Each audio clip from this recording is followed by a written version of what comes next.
Hi friends, welcome to vlog with Mahi home. நான் கழிஞ்ச ஞாயிற்றுக்கிழமை அன்னைக்கு எடுத்த வீடியோ தான் உங்கள் கூட ஷேர் பண்ணிக்க போகிறேன். ரொம்ப நாளாச்சு நான் வீடியோ போட்டு. அப்போ ஞாயிற்றுக்கிழமை காலையில் 7 மணிக்கு மேலே தான் நான் வீடியோ எடுக்க ஸ்டார்ட் பண்ணேன். ஃபேமிலி சுச்சுவேஷன் முடியாததுனால தான் என்னால் வீடியோ எடுக்க முடியலை. அதுக்குனால எல்லாட்டையுமே நான் சாரி கேட்டுக்கிறேன். இவ்வளோ நாளும் கொடுத்த சப்போர்ட் எனக்கு இனி நீங்கள் கொடுப்பீங்கன்னு எதிர்பார்க்குறேன். எல்லாருமே வீடியோ ஃபுல்லாகவே பார்த்து லைக் பண்ணி ஷேர் பண்ணுங்கள். ஃபஸ்ட் டைம் பார்க்குறீங்கன்னா நீங்கள் சப்ஸ்கிரைப் பண்ணிவிட்டு அப்படியே ஆளுங்கிற பெல் பட்டனையும் கிளிக் பண்ணுங்கள். அப்போ தான் நான் போடக்கூடிய வீடியோஸ் உங்களுக்கு நோட்டிஃபிகேஷனில் வரும். காலையில் எழுந்திரிச்சு செடிகளுக்கெல்லாம் தண்ணி விட்டாச்சு. ஃபஸ்ட்லையே தண்ணி விட்டுட்டு அதுக்கப்புறம் நான் கிச்சனுக்கு வந்துட்டேன். கிச்சனில் வந்ததுக்கப்புறமா டீ போடுற நேரத்தில் நான் வெல்லம் இருக்குது இல்லையா, வெல்லம் முந்தின நாள் வாங்கினதை தண்ணி ஊற்றி கொதிக்க வச்சுட்டேன். அதை இனி வடிகட்டி ஃப்ரிட்ஜில் ஸ்டோர் பண்ணிக்கலாம், என்ன அது கெட்டு போகாது இல்லையா அப்படின்னு சொல்லிட்டு. அதுக்கப்புறம் நான் பிரேக்ஃபாஸ்ட்டுக்காக சாம்பார் வைக்கலான்னு தான் பிளான் பண்ணியிருக்கேன். சாம்பார் சாதத்துக்கும் சேர்த்து ஒரு குழம்பு ஆகிடும் இல்லையா, அதனால் காலையில் தோசையும் வச்சுட்டு சாம்பாரும் பண்ணிக்கலாம் அப்படின்னு சொல்லிட்டு தான் காலையில் இது பண்ணிட்டேன். இப்போல்லாம் எனக்கு பிள்ளைங்களுக்கு லீவ் டைமில் இந்த மாதிரி தான் வெளி வேலைகள் தான் காலையில் மேக்ஸிமம் வெளியில் உள்ள வேலைகள் தான் பண்ணிக்கிற மாதிரி இருக்கும். அதுக்கப்புறம் தான் நான் கிச்சனில் லேட்டாக தான் வாருது. இல்லைன்னா முதல்ல கிச்சனில் வந்துட்டு இருந்தேன், இப்போல்லாம் லேட்டாக தான் வரேன். அப்படியே எப்போவுமே சாம்பாரெல்லாம் வைக்கும். சாம்பார் மட்டும் இல்லை, குக்கரில் என்ன பண்ணுறதா இருந்தாலும் ஃபஸ்ட்டில் இதே மாதிரி வாஷ் பண்ணிவிட்டு பண்ணோன்னா ரப்பர் லூஸ் ஆகிறது அது மாதிரிப்பட்ட பிரச்சனை எல்லாம் வருது. இந்த ஏர் லீக் ஆகிற பிரச்சனை எல்லாம் வராது. இதே மாதிரி நீங்கள் ஒரு தடவை வாஷ் பண்ணிவிட்டு ஒரு தடவை வாஷ் பண்ணிவிட்டு நீங்கள் திரும்ப குக்கரை மூடி போட்டாச்சுன்னா அதெல்லாம் வராமல் நல்லா இருக்கும். ஏன்னாக்கா இல்லைன்னா அது லீக்கேஜ் ஆனால் நம்ம விசில் கரெக்டாக எடுக்க முடியாதுல்ல, அதனால தான் அப்படி சொன்னேன். அதே மாதிரி பருப்பு பொங்கி களையாமல் இருக்கிறதுக்காக நான் பண்ணுற டிப் என்னன்னாக்கா தேங்காய் எண்ணெய் அதில் விட்டுப்பேன். ஒரு டீஸ்பூன் தேங்காய் எண்ணெய், டீஸ்பூனில் டேபிள் ஸ்பூன் அளவுக்கு விட்டாச்சுன்னா பருப்பு வெந்து பொங்கி நமக்கு வழியாது. பொங்கி வழிஞ்சாச்சுன்னா கேஸ் ஸ்டவ்வெல்லாம் நாசாயிடும். திரும்ப அதை நம்ம க்ளீன் பண்ண மாதிரி இருக்கும்.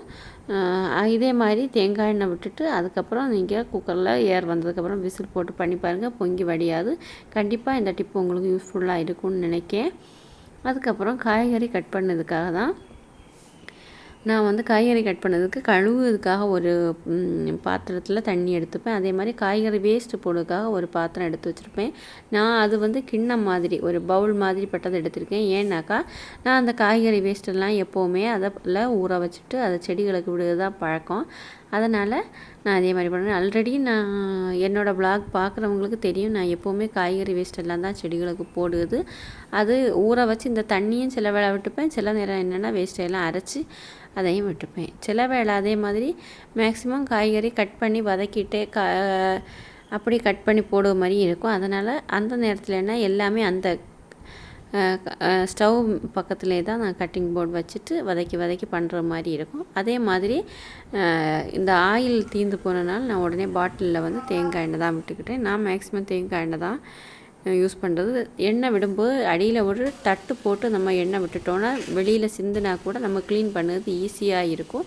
இந்த தட்டில் ஆயில் இருந்தால் கூட நமக்கு இதை யூஸ் பண்ணிக்கலாம். அப்போ அந்த கிச்சன் கவுண்டர் டாப் நல்ல நீட்டாக இருக்கும். இதுவும் கண்டிப்பாக யூஸ்ஃபுல்லாக இருக்கும்னு நினைக்கிறேன். ஒரு ஸ்டவ்வில் பருப்பு வேக வச்சுட்டு ஒரு ஸ்டவ்வில் சாம்பாருக்காக காய் வதக்கிட்டேன். சாம்பார் சீக்கிரமாகவே வச்சுட்டு அப்படியே தோசை ஊற்றிக்க ஆரம்பித்தேன். தோசை ஊற்றிட்டு சிங்கில் பாத்திரம் சேராததுனால மத்தியானம் லஞ்சுக்கான காய் கட் பண்ணிக்கலாமே அப்படின்னு யோசித்தேன்.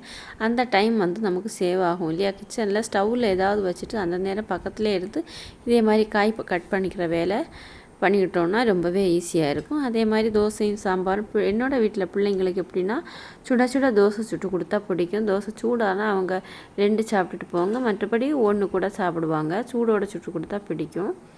அப்படியே சவு வச்சு நான் தயிர் பச்சடி பண்ணிக்கலான்னு தான் ஆரம்பித்தேன். பச்சடிக்காக இந்த மாதிரி கட் பண்ணி எடுத்துட்டு அதை வாஷ் பண்ணிவிட்டு அந்த தண்ணியை திரும்பவும் நான் செடிகளுக்காக தான் சேர்த்து வச்சிட்ருக்கேன். காய்கறி வேஸ்ட்டில் தண்ணி விட்டேன். இது கூட நம்ம கொஞ்சமாக ஒரு அரை கப் அளவுக்கு ஒரு சவு தான் நான் எடுத்துக்கிட்டேன்.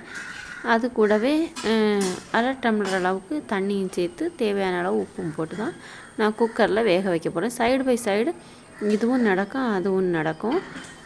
பிள்ளைங்களுக்கு தோசை ஊற்றி கொடுத்துட்டு தானே அதே வேலையில் தானே அதே நேரத்தில் தான் நான் இந்த வேலையும் பார்த்துக்கிட்டேன்.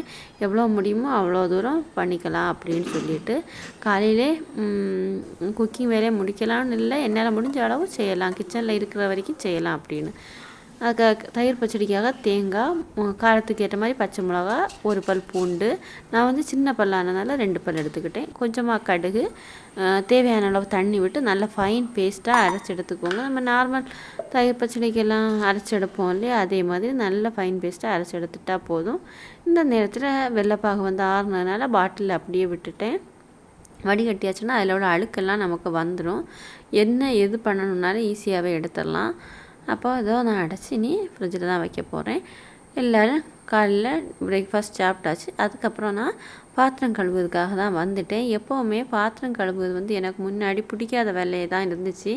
இப்போல்லாம் எப்படின்னாக்கா பாத்திரம் கழுவுவது ஒரு சிரமமாகவே இல்லை. ஏன்னா இப்போ ஒரு ஃபார்முலா மாதிரி ஒரு டாஸ்க் மாதிரி நான் பண்ணிக்கிட்டேன். எப்போவுமே 5 நிமிஷத்தில் என்னால் எவ்வளோ க்ளீன் பண்ண முடியுமோ அவ்வளோ க்ளீன் பண்ணிக்கலாம் அப்படின்னு சொல்லிட்டு 5 நிமிஷத்தில் எவ்வளோ பாத்திரம் க்ளீன் பண்ண முடியுமோ அவ்வளோ தான் வரும். காலையில் 5 நிமிஷம், மத்தியானம் 5 நிமிஷம், சாயங்காலம் 5 நிமிஷம், அப்படி நம்ம பண்ணிட்டோன்னா ஈஸியாக. எப்போவுமே பெரிய வேலையாக இழுத்து போட்டு செய்யாமல் இதே மாதிரி சின்ன சின்ன வேலையாக நம்ம செய்தோன்னா அது ஈஸியாக தான் இருக்குது. பிரித்து நம்ம பண்ணுறப்போ முன்னாடியெல்லாம் சேர்த்து போட்டு சாயங்காலம் தான் கழுவிட்டு இருந்தேன். இப்போல்லாம் அப்படி கிடையாது. எல்லாம் அப்பப்போ க்ளீன் பண்ணி வைக்கிறப்போ எனக்கு வேலை ஈஸியாக இருக்குது. காலையில் ஒரு 5 நிமிஷம்னு சொல்லியாச்சுன்னா 5 நிமிஷம் தான் வரும். எல்லார் வீட்லேயும் 2-3 பேர் தானே இருப்பாங்க. அவ்வளோ சாப்பிட பிளேட்டு, அவ்வளோ ஸ்பூன், தண்ணி குடிக்கிற கப்பு, டீ குடிக்கிற கப்பு அவ்வளோ தானே வரும். நம்ம அப்பப்போ க்ளீன் பண்ணிட்டோன்னா நமக்கு தான் வேலை சிரமம் இல்லாமல் இருக்கும். அதே மாதிரி உடனே கையோடையே கவுண்டர் டாப்பையும் ஒரு துணியால் லைட்டாக ஒன்று ப்ளெயின் தண்ணியால் முக்கி நம்ம தொடச்சிட்டாச்சுன்னா அடுப்படியும் க்ளீன் ஆகிடும் அப்பப்போ. அதுக்கப்புறம் கிச்சனில் நம்ம எப்போ மறுபடியும் வரோமோ அந்த நேரம் திரும்பவும் இதே மாதிரி நம்ம பண்ணிக்கிட்டோன்னா கிச்சன் எப்போவுமே பளபளன்னு இருக்கும். லிக்விட் வச்சு தொடச்சாலும் சரி தான், சும்மா வச்சு தொடச்சாலுமே கொள்ளலாம். அதுக்கப்புறம் நான் வந்து சும்மா கொஞ்சம் நேரம் வெளியிலே உட்காந்து மீன் குட்டியோட விளையாடிட்டு இருந்தேன். கொஞ்சம் டயர்டு. இப்போல்லாம் டீ காஃபிக்கு பதிலாக நான் இதே மாதிரி கற்பூரவள்ளியிலையும் ஜீரகம் போட்டு கொதிக்க வச்சு அதை தனியாக டீ மாதிரி எடுத்து அப்பப்போ குடிக்கிறது. அது ரொம்பவே நல்லா தான் இருக்குது. டீ குடிக்கிறத நிப்பாட்டிட்டேன்.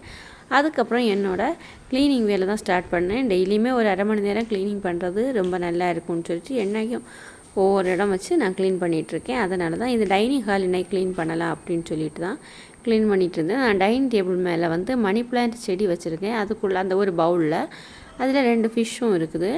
அப்போ அந்த தண்ணி வந்து மாற்றுறதுக்கு 1 வாரம் ஆயிடுச்சு. அப்போ சரி இன்றைக்கி அதை மாற்றிடலாம், அப்படியே டைனிங் ஹால் ஃபுல்லாக சும்மா ரஃப்பாக ஒன்று க்ளீன் பண்ணலாம் அப்படின்னு சொல்லிட்டு தான் நான் ஸ்டார்ட் பண்ணேன். அந்த பவுலில் வந்து 2 ஃபிஷ் இருக்கிறதுனால அதை மட்டும் தனியாக எடுத்துகிட்டு தண்ணியை மாற்றிடலாம் அப்படின்னு சொல்லிட்டு. எப்போவுமே மணி பிளான்ட் நம்ம வைக்கும்போது வாரத்தில் ஒரு நாள் இதே மாதிரி தண்ணியில் போட்டு வச்சோன்னா அது சூப்பராக ஃப்ரெஷ்ஷாகவே இருக்கும். நான் இந்த மாதிரி தான் மெயின்டைன் பண்ணிகிட்டு இருக்கேன்.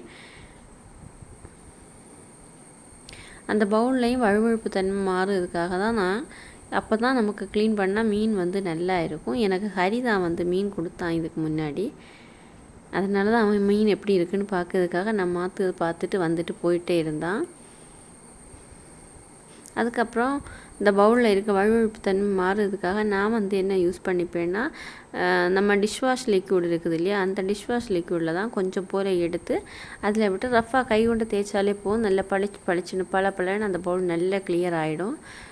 வாரத்துக்கு ஒரு வாட்டி க்ளீன் பண்ணுறதுனால அது வந்து கொஞ்சம் கலர் சேஞ்ச் ஆனது மாதிரி இருக்குது. நம்ம க்ளீன் பண்ணி வைக்கிறப்போ சூப்பராக அழகாகவே இருக்கும். அப்படியே மணி பிளான்ட்டுக்கும் தண்ணி மாற்றிட்டு மீனும் 2வது எடுத்து போட்டாச்சுன்னா சூப்பராக இருக்கும். இப்போ டைனிங் டேபிளில் வந்து உட்காந்துருந்தாலே அந்த மீனையும் பார்த்துட்டு அப்படியே இருக்கலாம் போல் இருக்கும். அது அப்படி சுற்றி விளையாடுறது பார்க்க ரொம்ப தான் சூப்பராக இருக்குது. அப்படியே பவுலில் க்ளீன் பண்ணிவிட்டு கையோடையே தண்ணியெல்லாம் நிறச்சி வச்சுட்டு மறுபடியும் அந்த மணி பிளான்ட்டை க்ளீன் பண்ணிவிட்டு அப்படியே அதிலே போடலான்னு சொல்லிட்டு எப்போவுமே இதே மாதிரி நம்ம பண்ணுறப்போ மனசுக்கு நல்ல சந்தோஷமாக தான் இருக்கும். வீடும் கொஞ்சம் அழகாக இருக்கும் நமக்கு பார்க்குறதுக்கு. அதில் குட்டியாக என்னென்ன வேலைகள் கொஞ்சம் நேரத்தில் என்ன பண்ண முடியுமோ அதுதான் நான் பண்ணிப்பேன். எனக்கு ரொம்ப நேரம் உட்காந்துருந்து பொறுமையாக பண்ணுறது எனக்கு கொஞ்சம் கஷ்டமான வேலையாக தான் இருக்கும். ஈஸியாக என்னென்ன பண்ணலாமோ அதை தான் நான் பண்ணிட்டு இருப்பேன். எனக்கு ஈஸியாக பண்ணுறது தான் பிடிக்கும். அதே மாதிரி தான் டைனிங் டேபிள்லையும் நான் டிஷ்வாஷ் லிக்விட்டு கையோடைய ஒரு ஸ்க்ராப்பர் வச்சு தேய்ச்சிட்டு ஒரு துணியால் தண்ணி முக்கி ப்ளெயின் தண்ணியில் முக்கி அப்படியே அந்த இதையெல்லாம் தொடச்சி 2 வாட்டி அதை தொடச்செடுத்தாலே போதும். நல்லா சூப்பராக இருக்குது. எனக்கு கிரானைட்டு கல்லில் உள்ள டைனிங் டேபிள் ஆனதுனால எனக்கு அப்படி க்ளீன் பண்ணது சூப்பராக இருக்கும். பாருங்கள், அழகாக தான் இருக்கும்னு நினைக்கிறேன். எப்போவுமே நீட்டாக இருக்கும், நமக்கு பார்க்கறதுக்கு மனசுக்கும் நல்ல ஒரு சந்தோஷம் இருக்கும். அப்படியே நான் என்ன பண்ணிட்டேன்னா சேரையும் கூட டைனிங் டேபிளோட சேரையும் ரஃப்பாக மேலோட்டமாக ஒன்று துடைச்சாலே போதும். அப்படின்னு சொல்லிட்டு நல்ல ஃபெஸ்டிவல் டைமில் தான் நான் டீப் க்ளீனிங் பண்ணுறது. அதுவும் சேரெல்லாம் என்ன பண்ணுவேன்னா வெளியில் கொண்டு போட்டு ஓஸில் தண்ணி விட்டு அடித்து விட்டு அந்த மாதிரி க்ளீன் பண்ணுவேன். இப்போல்லாம் அப்படி கிடையாது. நார்மல் நேரங்களில் இதே மாதிரி ஒரு டவலால் தண்ணி முக்கி ப்ளெயின் தண்ணி முக்கி ரஃப்பாக ஒன்று துடைச்சி போட்டுப்பேன். அதுவே நீட்டாக தான் இருக்கும் நமக்கு பார்க்குறதுக்கு. இதில் வாசனை வேணும்னா வாசனைக்காக ஏதாவது நம்ம ஸ்ப்ரே ஏதாவது பண்ணிக்கலாம். நான் இல்லை இது போதும்னு சொல்லிட்டு சும்மா அந்த டிஷ்வாஷ் லிக்விட் வச்சு க்ளீன் பண்ணல அதே டவல் தான் எடுத்து மொத்தத்தையுமே துடைச்சி எடுத்துக்கிட்டேன். அப்படியே ஜன்னலில் எல்லா திங்ஸுமே எல்லாருமே அப்பப்போ போகும்போது அப்படி இப்படி கொண்டு வைப்பாங்க எல்லா ஜன்னல்லையும். அது நமக்கு டைம் கிடைக்கும்போது எடுத்து மாற்றிக்கிட்டு பண்ணோன்னா ஈஸியாக தான் இருக்கும். பிள்ளைங்க உள்ள வீட்டில் மேக்ஸிமம் இது நடக்கும், பெரியவங்க உள்ள வீட்லேயும் நடக்கும். எல்லாருமே அந்த இடத்துல கொண்டு ஏதாவது ஒரு திங்ஸை கொண்டு வச்சுருவாங்க, அது தூரையும் போட முடியாது, அப்படி இருந்துடும். கையோடே நான் வந்து வாஷ் பேசினில் ஹார்பிக்கும் விட்டு வச்சுட்டேன். அப்போ இந்த க்ளீனிங் வேலை முடியும் போது அதையும் நம்ம தேய்ச்சி க்ளீன் பண்ணிக்கலாம் அப்படின்னு சொல்லிட்டு ஜன்னல் எல்லாம் ரஃப்பாக ஒன்று துடைச்சி விடுற மாதிரி தான் நான் பண்ணிக்கிட்டேன் க்ளீனிங். ஆனால் அதுவே நீட்டாக தான் இருந்துச்சு. டெய்லியும் ஒவ்வொரு ஜன்னல் எடுத்து க்ளீன் பண்ணோன்னா நமக்கு வீடே சுத்தமாக இருக்க மாதிரி நமக்கு ஃபீல் ஆகும். டெய்லியுமே ஒரு க்ளீனிங் வேலை நம்ம பண்ணுறது நல்லா இருக்கும். நமக்கு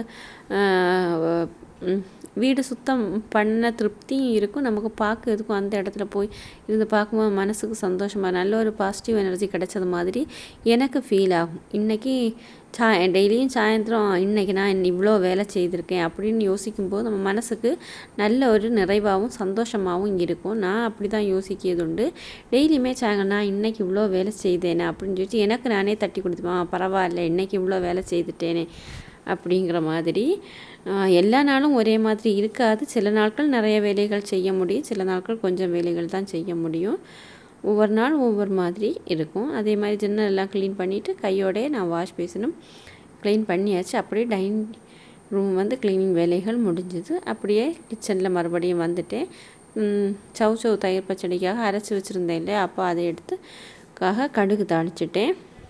கடுகு, கறிவேப்பிலை, காஞ்ச வத்தல் எல்லாம் போட்டு தாளிச்சிட்டு அந்த அரைச்சி வச்சுருக்கேன் எல்லாம் தேங்காய் பூண்டெல்லாம் அந்த அரைச்சதையும் மசாலாவையும் அதில் சேர்த்துட்டு வேக வச்ச சவ்வையும் இதில் சேர்த்துட்டு நல்லா கொதிக்க விட்டால் போகிறோம். ஒரு 5 நிமிஷம் அந்த தண்ணியெல்லாம் சுண்டி வர வரைக்கும் நல்லா கொதிக்க வச்சு உப்பு கரெக்டாக இருக்கான்னு நம்ம செக் பண்ணிக்கணும். செக் பண்ணிவிட்டு அதுக்கப்புறம் நல்லா திக்கானதுக்கப்புறம் நம்ம தயிர் சேர்த்துக்கலாம். அப்படி ஏன்னா திக்கானதுக்கப்புறம் தயிர் சேர்த்தா தான் தயிர் சேர்க்கும்போது கொஞ்சம் லூஸ் ஆயிரும், அப்போ அது கரெக்டாக இருக்கும். நான் வீட்டில் வச்ச தயிர் தான் இதில் சேர்த்துக்கிட்டேன். நல்ல கொஞ்சம் புளிப்பான தயிராக இருந்தால் நல்லா இருக்கிற மாதிரி எனக்கு ஃபீல் ஆகும். எனக்கு கொஞ்சம் லைட்டாக புளிப்பாக இருந்தால் தான் பிடிக்கும், புளிப்பு காரத்தோட. இதே மாதிரி சவ் வச்சு தயிர் பச்சடி நீங்களும் ட்ரை பண்ணி பாருங்கள். இந்த வீடியோ கண்டிப்பாக உங்களுக்கு இந்த ரெசிபி பிடிச்சிருக்குன்னு நினைக்கிறேன். ட்ரை பண்ணி பார்த்துட்டு எனக்கு கமெண்ட்ஸில் சொல்லுங்கள். இது நல்ல டேஸ்ட்டாக இருக்கும். என்றைக்குமே கூட்டு அது மாதிரி பண்ணாமல் டிஃப்ரெண்ட்டாக இதே மாதிரி தயிர் பச்சடியும் செய்து பாருங்கள். அதுக்கப்புறம் புடலங்காய் மில்க் வெரைட்டி பண்ணிட்டேன், நெத்துவலி மீன் வறுவல் பண்ணேன், பீட்ரூட் பொரியல், மோர் குழம்பு இதெல்லாம் தான் பண்ணேன். அந்த நேரத்தில் ஆச்சியும் மாமாவும் வந்துட்டாங்க. அவங்கக்கிட்ட பேசி தான் பண்ணேன். நான் அதனால் ரெசிபி எல்லாம் வேறு எதுவும் ஷேர் பண்ணலை. அவங்கக்கிட்ட பேசிக்கிட்டே கொஞ்சம் கொஞ்சமாக தான் வீடியோ எடுத்துக்கிட்டேன். ஈவினிங் ஸ்நாக்ஸுக்காக கோதுமை மாவில் சுருக்கா தான் பண்ணிக்கிட்டேன். சுருக்காவும் வச்சு டீ போட்டு நாங்கள் எல்லாருமே வெளியில் உட்காந்துருந்து டீ குடித்து சாப்பிட்டாச்சு. ஈவினிங் விளக்கேற்றி சாமி கும்பிட்டேன். அவ்வளோதான் ஃப்ரெண்ட்ஸ். இந்த வீடியோ பிடிச்சிருந்துச்சுன்னா லைக் பண்ணுங்கள், ஷேர் பண்ணுங்கள். தேங்க்யூ.